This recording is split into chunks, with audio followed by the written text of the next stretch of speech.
Ah, shit. Here we go again. Welcome to the Sloppy Book Club podcast. I'm Jenny. And I'm Celese. And we are so thrilled to have you listening today. This is season 3, episode 10.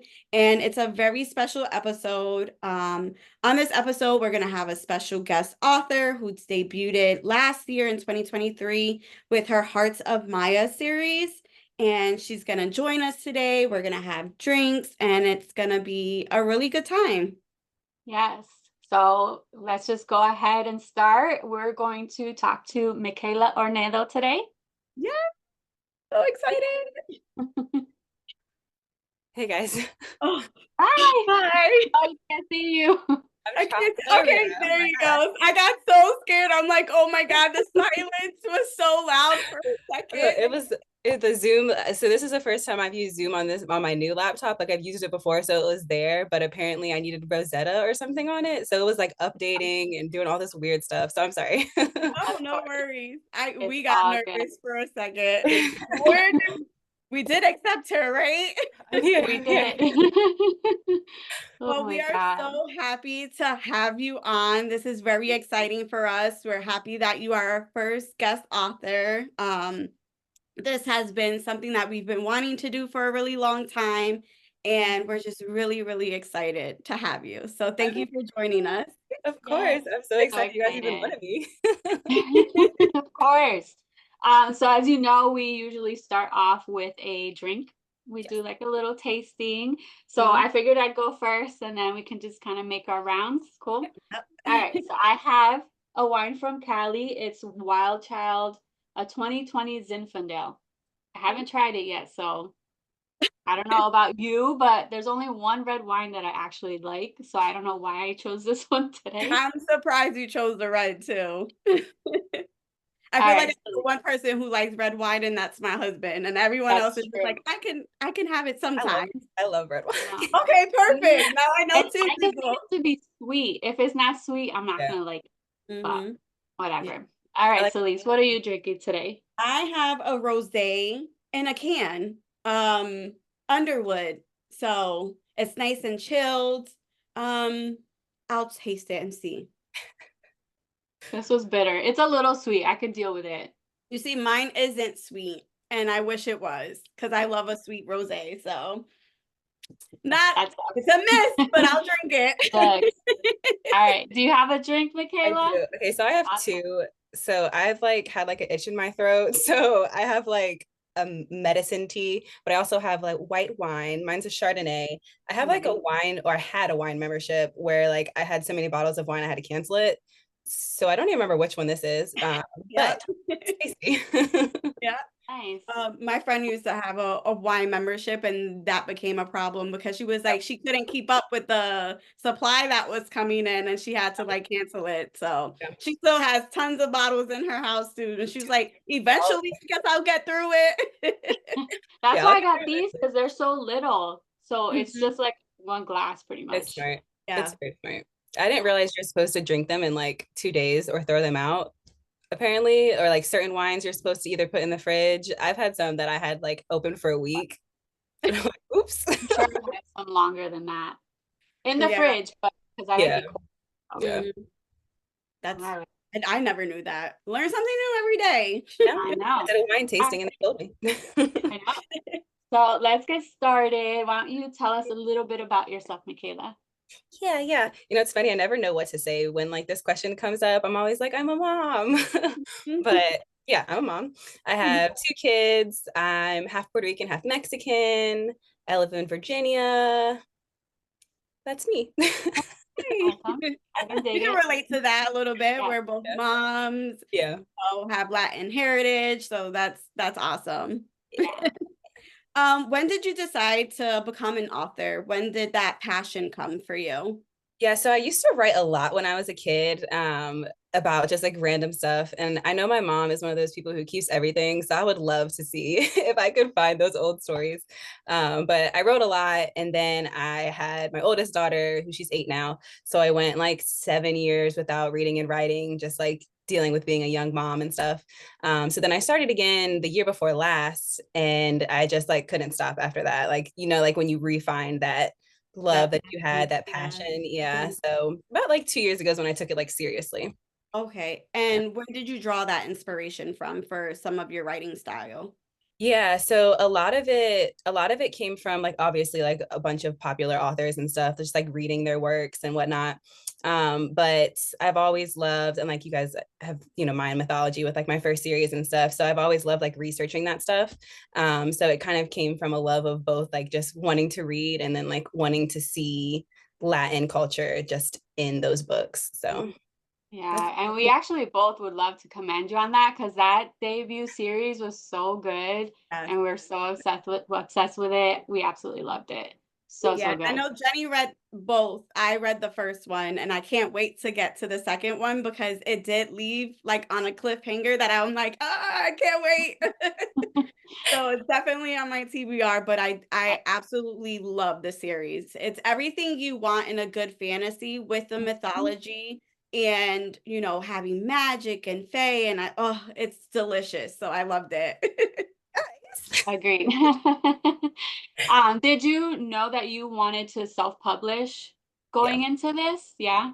Yeah, so I'm one of those people who does like deep dive researches in like anything I ever have an interest in. So when I first thought about even like putting it out there and not just leaving it on my laptop, I did like super deep dive into like traditional publishing versus self-publishing, indie publishing, all of that. And honestly, I'm just too impatient for TradPub. I can And see that. I didn't want to wait 2 years to like even get an agent and then like for it to get out there. And I've seen so many statistics about, Black and brown authors like never even really getting that shot. So I was Mhm. like, will I wait around for years and might maybe not even be able to get there? So I was like, self-publishing is really big right now. I know like a couple years ago, it really wasn't. Like everybody was focused on TradPub, but it's very like embraced now. So I figured that was the best route for me to go. Do you Well, feel we're like, glad for it. yeah, we are. Do you feel like social media has helped like indie authors do go that route Yeah. instead of being traditionally published? For sure, for sure. Like if you think back like 10 years ago when there wasn't really like social media, where else would you have found that information? Right. It would Mm-hmm. have been like in a newsletter or a Yeah. magazine or something. And those Definitely. things also take time to publish. Like with social media, I can make a video, put it on. I get Mhm. instant feedback, people talking and like connections immediately. So I Mhm. think social media, if I didn't have social media, I don't think there'd be a book. No, I mean, that's how we found you. So, Yeah. yeah. Yeah. It's a great thing. yeah. Social media could be great and has its drawbacks at times. For sure. But I feel like with indie authors, it's really a beautiful spot you can be in because you're right to your reader, Yep. and your reader, and you can have that relationship. How do you prepare for writing? Like, what's your go-to things that you do? Because I know a lot of readers want to be writers as well. So how does that process go for you? Yeah, I think finding your niche is the first biggest thing you can do, especially as like a reader who reads like a broad amount of genres and different things like that. I think that's the first thing. But for me, I do lots and lots of research ahead of the books. I do a little bit of plotting, but they kind of take over. The characters just take over and do what they want to do sometimes. But I think having some sort of structure helps me sometimes. And then I have like a document that I can true back to for like everything from like eye color and just like random stuff like that. So just like building those documents is the first step for me, and just kind of learning who the characters are. Like obviously as you write, you kind of learn more about them and they kind of develop in themselves. But having something to true back to is like the most important thing for me. So I have like big documents for all of my series to make sure I know what's going on. Yeah. Yeah. Is that Right. easy to like keep track of? Like, so Right. you go by character and you Mm, build them up and then everything comes after that, right? yeah. Yeah. So yeah, Oh, sorry, you go was you ahead. next? Yeah, a little bit of both. So I have for Hearts of Maya, I saw both characters first. Like I saw my two Latina leads and I was like, this is where I want to start. And then the story kind of developed from there, from like the different gods and all of the stuff like that. But it's kind of both. And I will say the first one is like chaotic. Like, it's just a Word document and there's no structure to it. But like it's there and I can search and find what I need to search and find. But I've started using like different plotting applications and websites and stuff like that to kind of help, because the first one was chaos. I can only imagine. Yeah. What do you like to do when you're not writing? Like, what's your escapism from the stress of writing? Yeah, stereotypical, but reading. I love to read. I love art, like to draw and stuff like that. Obviously, like spending time with my family and my kids and stuff like that. But I would say reading is like the ultimate form of like escapism for me. And I love that you do a lot of your own art, Yeah. because it helps us truly see what you envisioned when you started writing. Oh yeah. Yeah, you see a lot of and not just trad published, just authors in general who have like vast amounts of art and they just look different across the board. And I really wanted to like start somewhere, because you know how it goes. Some people will read a character and they'll see them how they want to see them and make them not look how I did. Yeah.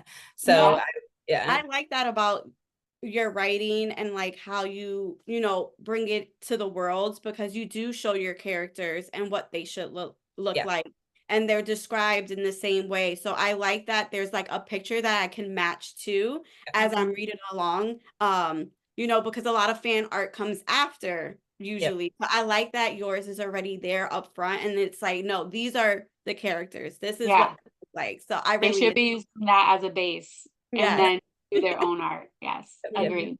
Exactly. And like with reading, what's like the number one book that you usually recommend to other people? So this changes every time I read a book. But I will say, let me see. So I'll say like I took a break from contemporary for a while just because I was like really big into fantasy.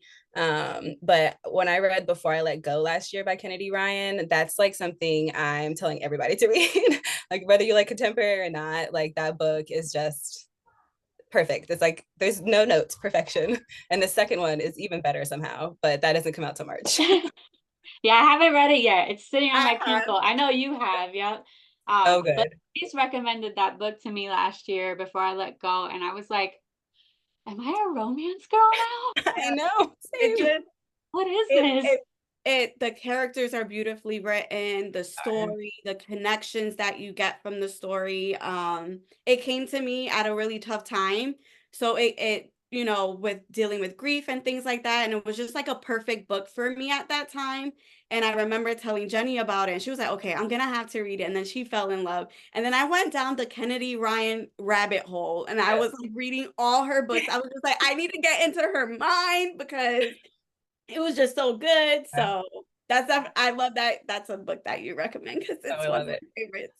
From this year. I think I have the Kingmaker and the Rebel King. And Jenny, I think, are you the one who told me to read those ones next? Yeah, so good. Again, Celeste recommended those books to me too. They're just going down the line. I went through a rabbit hole last year, and I was just like, devouring her books and some of her series. Some of them can be like really triggering. So I always say, check your trigger warnings, because, her themes are very real and relatable, but they can also be really tough to swallow at times. So I always say check your triggers and content warnings, but she is definitely an author that she could do no wrong in my eyes. Her books are so good. Yeah, I think that's what makes them so good, is the like how realistic they are, right? Especially for like people of color, because there's a lot of contemporary books out there where you can relate to them, but being able to relate to somebody who has such similar trends and things like that, has similar way of thinking and stuff like that, I think it makes you super duper connect to it, and it's just amazing. Yeah. Have you ever been through like writer's block, and how do you break free of that? Yeah. So Blood and Brujas started as me having writer's block from Hearts of Maya. Okay. So I write like different stories with different themes and like genre, not really genres, but like different themes. So like if I don't want to be in like my happy Hearts of Maya world, I can go in a little bit darker, or I have like an academy series I'm working on, so like I can move over there. So I just kind of bounce from series to series depending on like what vibe I'm feeling that day. Mm-hmm. Nice. And this is a question that I feel like I want every author to answer and have out there, because I love to know what's the one thing or multiple things that you need when writing. Like, what do you need in your space as far as Yeah. like snacks, drinks, like your lucky stuff? I love seeing that, by the way, when authors post like their desks or wherever they're writing. So what is it for you? So I have this big old like water that I need at all times. Of course. And I will sit there and Hydrated. I'll drink like 3 of those. Yeah. So I need that. Trail mix. I eat a lot of trail mix. So that, and that's kind of, oh, and I usually do a candle, like something to like calm me or like get me in that zone. So those 3 things are like every time I sit down and write, they're near me. Perfect. Yeah. If you weren't a writer, what do you think your career would be? You know, so I work in like corporate America, and I know that I wouldn't do that. So I love anything to do with art in general. So like I know like books and writing falls into that, but I do have my degrees in graphic design, so it would definitely be something in the art world somewhere. Yeah, that makes sense. Yeah. And I feel like a lot of like authors kind of have like that artsy background too. Yeah. Sometimes there's a couple authors that, you know, I follow and read, and they always have like either character art that they're doing on their own. And I love that like creative brain that you guys have and are able to like do it, whether it's on paper and words or just through pictures. So it's so amazing how the brain works and how you guys do all that. It's beautiful. Yeah, I think it's super helpful too to like everyone visualizes differently, right? But like I think it's helpful when you have that art background so you can like really put everything together and then onto the paper too. So I think you kind of balance each other out, at least for me. So All right, so let's get to it. Blood and Brujas. Your next release, it's coming out in March. So we do want to talk about it, keep it spoiler free, obviously. So why don't you just tell us a little bit about the book? Yeah. So this one is a why choose. It's fantasy why choose. So it follows a witch. I've got vampires, witches, wolf shifters. It's a super elemental kind of world too. So it's broken up into the different elements and stuff like that. Trying to not to be spoiler, but it's like an arranged marriage is how it starts off. And then we kind of go from there, and she meets all her love interests along the way. The process, yes. Yeah, we both started it, but we haven't finished it. And I know I'm digging it so far. I know Celeste is a little further along than I am. But yeah, I wish we could talk about it more, but yeah. But so trying to keep it like spoiler free, how did you come up with the plot and what inspired it? I know you said it was during your writer's block, you know, writing notes and things like that, but what else can you tell us about that?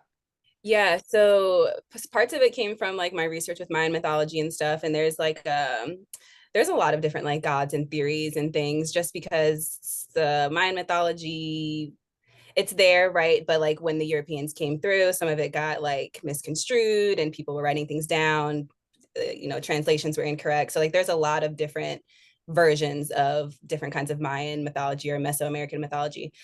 So there are these like, there's one where it's called the Bacabs, and there's 4 of them, and they're 2 positive and 2 negative kind of forces that created the world. So that's kind of where it started. But since there was 4, I was like, oh, elements, like there's 4 elements. So it kind of built from there.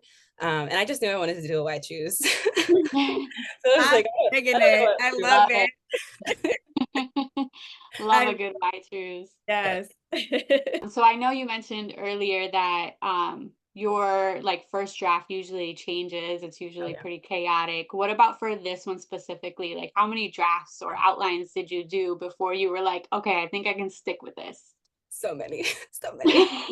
Yeah. So it started, so like I wrote this before I even wrote The Secret of the Serpent. So it was I started in like May of last year, I think. But this one kind of sat for a while. I would redraft and let it sit for a second and redraft and let it sit. So it's had a lot of different editions.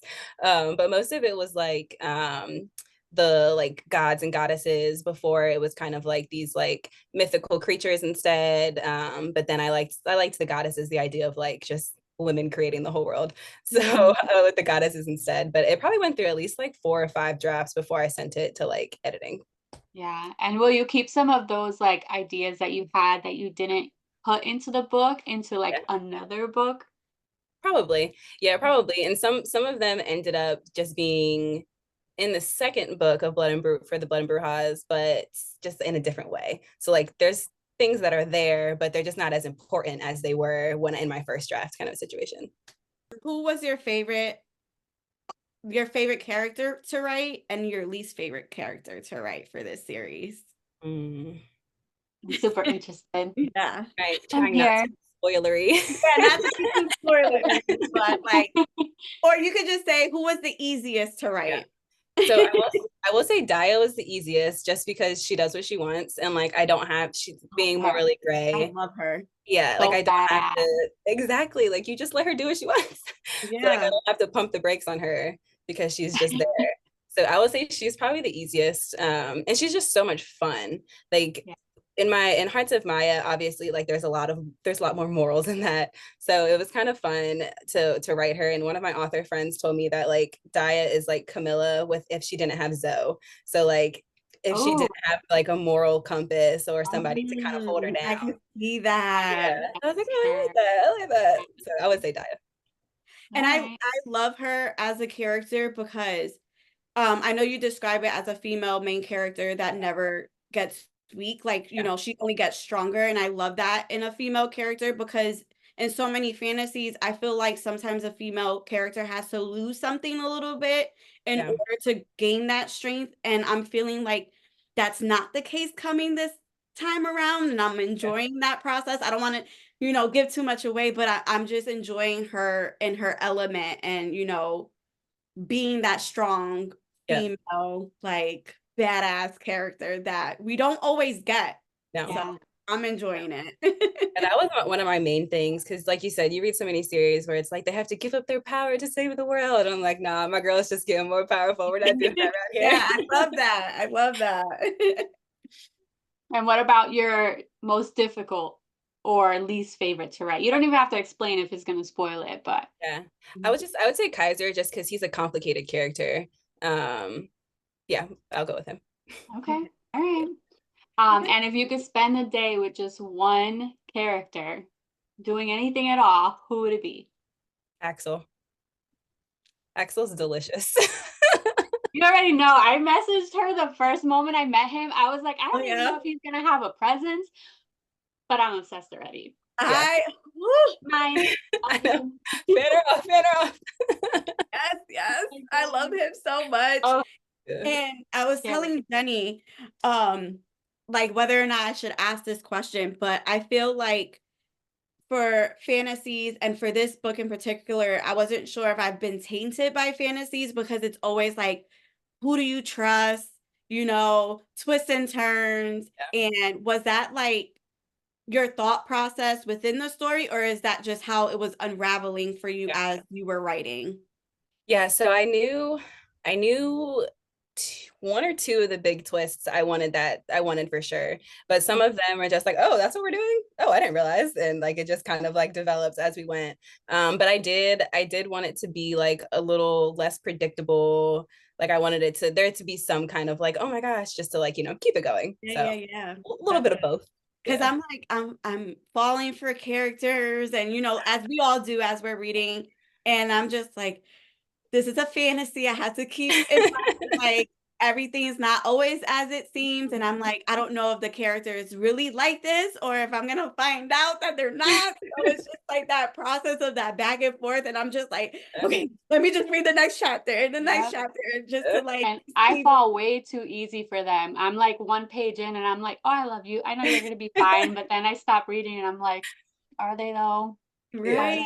You start thinking about it like, okay, but what if she's gonna go this way about it? And then, like, what if they're gonna be this way? So that you have me by the grips of your hand because I'm like, I don't know who to trust, but I love this process that, you know, I'm going through with her, you know, because she's trying to find out as well. So I'm enjoying this world for sure. Oh, I'm glad. Yeah, I think that's the fun thing about complex characters. Like you don't know, like you don't know what's going to happen because like you could go this way, you could go that way, and you're just there for the ride until it happens. Yeah. Which makes for a great book, you know? Yeah. You want that excitement. Exactly. Don't make me cry. No promises. I don't want to cry. Oh, we got the spicy white chew elements. We got this big plot twist. Like it's beautiful writing.